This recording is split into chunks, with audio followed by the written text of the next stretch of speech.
रहते हैं। एक आदमी हमें मिला, रो रहा था, इंदौर का, यही मूसा खेड़ी में रहता। हम कहा क्यों रो रहे? बोले गुरुजी जूता नहीं है। हम कहा जूतों के लिए रो रहे? कोई भी काम करो जूता ही जूता है। कोई जूतों के लिए रोता है, कोई काम करो जूते ही जूता। इतने जूते मिलेंगे बाल नहीं बचेंगे। अरे बोले वो वाले जूते नहीं, पैर वाले जूते चाहिए। हमने देखा, हमने कहा पहने तो हो। बोले गुरुजी पहने तो है पर एडिडास के नहीं पहने। अरे तो कोई छठ नहीं कर बता, जूते भी कंपनी के नहीं है तो रो रहे। हमने उसका हाथ पकड़ा। इंदौर की एक झोपड़ झुट्टी में हम चले गए, एक झोपड़ी के पास गए, वहां एक व्यक्ति बैठा था। हमको देखकर मुस्कुराकर राम राम किया। हमने उस व्यक्ति से कहा तुम भी राम राम करो, जो साथ में गया उसने भी राम राम किया। हमने कहा कुछ देख रहे हो? तुम जूतों के लिए रो रहे थे, जैसे देखो हंस रहा है। बोले हंस तो रहा है। हमने कहा पहले गौर से तो देखो। हम कहा क्या है? बोले गुरुजी इसके पैर नहीं। हम कहा भैया शिक्षा लो, जिसके पैर नहीं है वो हंस रहा। भगवान को तो तुम्हें धन्यवाद देना चाहिए, भगवान ने तुम्हें पैर दिए हैं, रोना तो इसको चाहिए था। इसलिए सीख ले लो। तुम अपने से बड़े वालों को देखोगे तो दुखी रहोगे, अपनों से नीचे वालों को देखोगे तो सुखी हो जाओगे। अपने से नीचे वालों को देखोगे तो सुखी हो जाओगे, अपने से ऊपर वालों को देखोगे तो दुखी हो जाओगे। अब तुम बड़े लोगों की अपनी बराबरी करो, फलाने के पास गाड़ी है, चार्टर्ड है, प्लेन है, हेलीकॉप्टर है, ठटली के वजह उसने किया है सो है। तुम क्यों मरे जा रहे? जब तुम्हारे अंदर जो आग लगी है तुम कर लो, अपने से नीचे वालों को देखो। इसी का नाम है जागना। क्या नाम है इसका? बोलो जागना। जो जागता है वही ब्रह्म को पाता है। आहा, कल कथा में हमने सुनाया भगवान प्रकट है कहां? कारागृह में। देखो कितनी विचित्र बात। भगवान बंदी गृह में, जेल का एक नाम है बंदी गृह। बंदी गृह में भगवान प्रकट है। देखो तो जो दुनिया का बंधन खोलता वो अपने भक्त के पास आने के लिए स्वयं बंदी गृह में प्रकट हुआ। भगवान का स्वभाव है। भगवान बंदी गृह में आए, चार भुजाओं के रूप में आए। देवकी वसुदेव को पूरी बात बताई, हमको गोकुल में जाकर के रख दो। गोकुल में जाकर के रख दिया। वहां से यशोदा के यहाँ से कन्या को लेकर के आ गए और कन्या को लेकर आए यशोदा के यहाँ से देवकी को दिया। एक बात यहां सुनना बहुत मजेदार। जब भगवान बंदी गृह में प्रकट हुए थे वसुदेव के सामने, तो वसुदेव जी से भगवान ने कहा कि हमको गोकुल ले जाओ। तो वसुदेव जी बोले हम खुद बंधन में पड़े, हाथ में हथकड़ियां हैं, पांव में बेड़ियां हैं, ये कैसे जाएंगी? हम जब खुले तब तो ले जाएं, बाहर पहरेदार है। भगवान बोले तुम हमें सिर पर रख लो, अपने आप खुल जाए। तो जहां भगवान को सिर पर रखा तो बंधन खुल गए, पहरेदार सो गए, राक्षस सो गए, निशाचर सो गए और देवता जाग गए।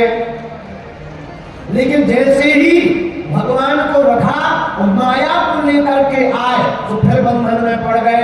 बहुत अद्भुत सिद्धांत ये है कि तुम भगवान को अपने सिर पर रखोगे तो तुम बंधन से मुक्त हो जाओगे, माया को सिर पर रखोगे तो तुम बंधन में पड़ जाओगे। भगवान को लेकर के गोकुल गए, गोकुल से कन्या को लेकर के आए वसुदेव जी महाराज। आहा, कारागृह में पड़ी देवकी को कन्या हाथ में, ये लो। कौन है? ये बेटी नहीं है तुम्हारी, ये तो यशोदा की लाली है, तुम्हारा लाला यशोदा के यहाँ। आंखों में आंसू भरकर देवकी के, अरे एक काम करो, इस बच्ची को बचा लेना। ये हमारी बच्ची नहीं है, ये यशोदा की बिटिया है। कहीं आग ताई राजा कंस इसको मार कर बचा लेना। मेरे पागल बुरा मत मानना। बेटियां भार नहीं है, बेटियां तो इस देश का सिंगार है। बेटियां बोझ नहीं है, बेटियां सिंगार है। एक बार एक अमीर आदमी एक दूसरा व्यक्ति बगल में बैठा था, दोनों आपस में बात कर रहे थे। एक व्यक्ति बोला, तुम्हें पता है हमारे घर पर एक भी बेटी नहीं है, 2 बेटे हैं। दूसरा बोला, हमारे घर पर तो 9 बेटियां हैं। पर जब उसने कहा ठीक है 9 है कोई बात नहीं, लेकिन वो बोला हमारे घर पर भगवान की बड़ी कृपा केवल 2 बेटे हैं। एक छोटी बच्ची वहां खड़ी थी, तोतली वाणी में बोली, अंकल अंकल, बेटियां भिखारियों के घर पर पैदा नहीं होती। जिसका दिल बड़ा होता है, जो बेटी को दान देने की क्षमता रखता है, ऐसे के ही घर पर बेटियां पैदा होती हैं। तो मेरे पागलों, भारत के लोगों, बेटियां इस देश के लिए भार नहीं है, बेटियां तो भारत का सिंगार है। और हमें दुख तब लगता है जब भ्रूण हत्या इस देश में होती है, जब भ्रूण में कोख में ही बेटी को मार दिया जाता है। क्या गुजरती होगी उस बेटी पर, जो नन्ही सी कन्या की जब प्राण और जान ले ली जाती है, वो बच्ची भी रोती हुई चिल्लाती होती, वो हो रही होगी, वो भी कह रही होगी कि काश अगर मुझे भी जन्म मिलता तो मैं भी लता मंगेशकर की तरह गाती, मैं भी आसमान में अंतरिक्ष में कल्पना चावला की तरह बन करके जाती। वो भी हो रही होगी। मेरे पागलों, हम प्रार्थना करना चाहेंगे, बेटियां सिंगार है, बेटियों का अपमान मत करना, बेटियों का कभी अपमान मत करना। बेटियां बहुत महत्वपूर्ण है। हमको एक बात बहुत प्रिय लगती है, परम पूज्या हमारी बुआ जी दीदी माँ वात्सल्य ग्राम की स्थापना करवाने वाली पूज्या दीदी रितम्बरा दीदी, वो पहले दीदी जी थी, बाद में उनके नाम के संबोधन में दीदी माँ लगा। तो एक दिन हमने सहज पूछा, आपको माँ क्यों कहते? मतलब किसी और ने हमको उत्तर दिया, बड़ा अद्भुत उत्तर था। बोले एक बार ये परम पूज्या दीदी माँ रितम्बरा दीदी जी, हमारी बुआ जी कहीं से चली जा रही थी, तो डस्टबिन में एक छोटी सी बच्ची रो रही थी, बड़ी थी। अस्पताल के बाहर कोने में डस्टबिन में छोटी सी बच्ची रो रही थी, बड़ी थी। उन्होंने देखा, रोती हुई बच्ची को गले लगा लिया, और उसी दिन उनके मन में प्रण आया, इस बच्ची का कोई नहीं है, तो आज से मैं अनाथ बेटियों की मां हूं। स्वयं एक साध्वी, स्वयं एक दीदी, लेकिन उन अनाथ बेटियों के लिए जिनका कोई नहीं, जिन्होंने अपने भ्रूण हत्या के द्वारा जिनको कन्या बोझ पड़ गई, जिनको कन्या अति पड़ गई, जिनको कन्या का भार लगता, जिनको बेटियों का भार लगता, उन्होंने बेटियों को छोड़ दिया। भैया हम व्यासपीठ से महिमा गाते हुए बिल्कुल गदगद होकर के कहते हैं, कभी वृंदावन में वात्सल्य ग्राम जाना, ऐसी अनेकों बेटियां हैं, कोई इंजीनियर बन रही है, कोई कलेक्ट्रेट बन रही है, कोई SDM बन रही है, और उन सबका भार पूज्य दीदी माँ रितम्बरा दीदी जी उठा रही है। कितनी अद्भुत बात। लेकिन हम प्रार्थना करना चाहेंगे भारत के नागरिकों और मेरे पागलों, हाथ जोड़ करके विनम्र प्रार्थना है, तुम बेटा और बेटियों में भेद मत करना। बेटा एक घड़ी 12 बजे रात को नहीं उठेगा, लेकिन बेटियां कितनी भी थकी हो, तुम दरवाजा खटखटाओगे, सबसे पहले उठ करके खड़ी नजर आएगी।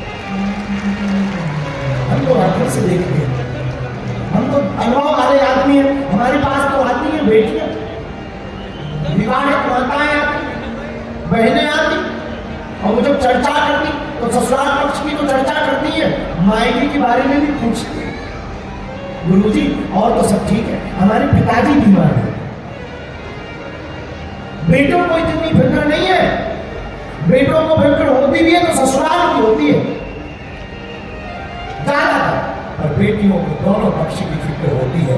हमने अपनी आंखों से देखा है, जब बहनें रक्षाबंधन पर जा नहीं पाती, रक्षाबंधन पर भाई को राखी नहीं बांध पाती, रक्षाबंधन पर जब खुशियों में सम्मिलित नहीं हो पाती, अपने मायके नहीं पहुंच पाती, तो बहनें राखी भेजने के लिए उतावली हो जाती, और पड़ोस से जाने वाले किसी भी अंकल के घर जाकर के वो कह देती, हमारे भाई की कलाई सोनी न रहे, हमारी भी राखी भेज दे। राखी भेज दे।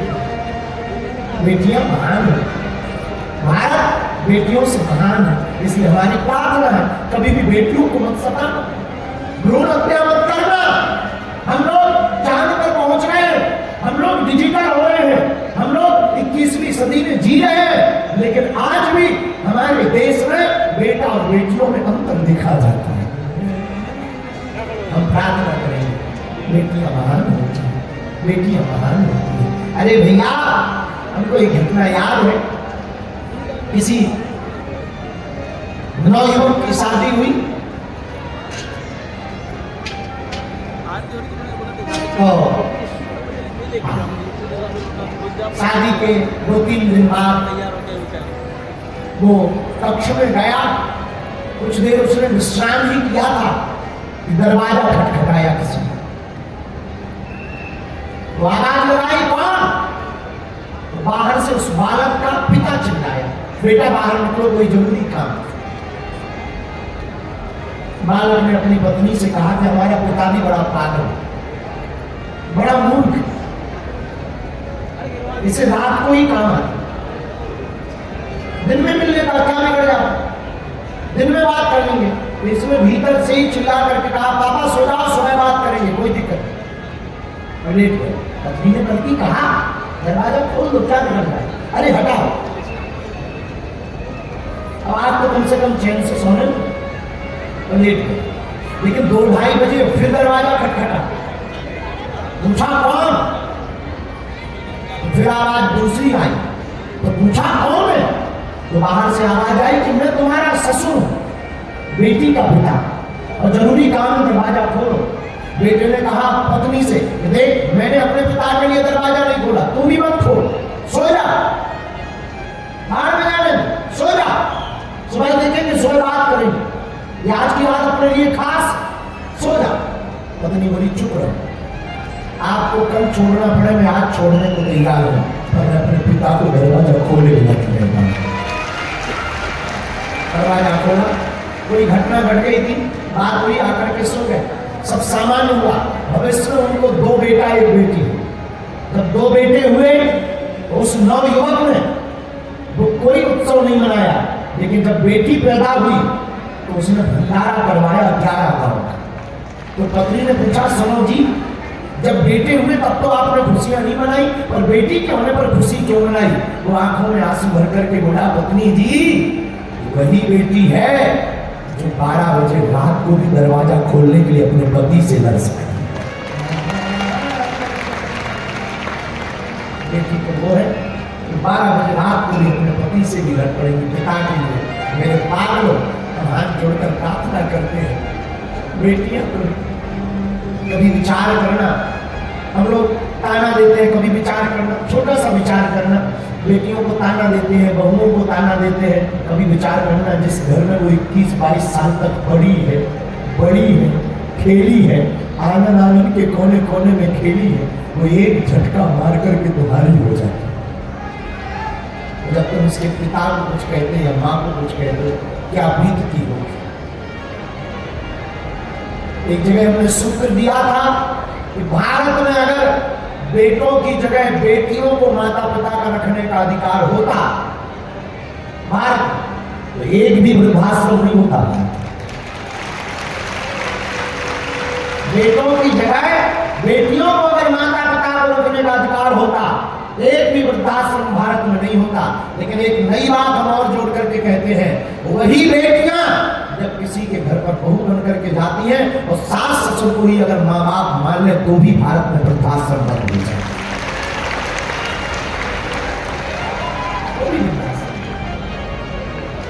देवकी रोने लगी, क्यों रोने लगी? कन्या हमारी नहीं है, राजा कंस मारना और नहीं माना, आतताई कंस छीन करके ले गए।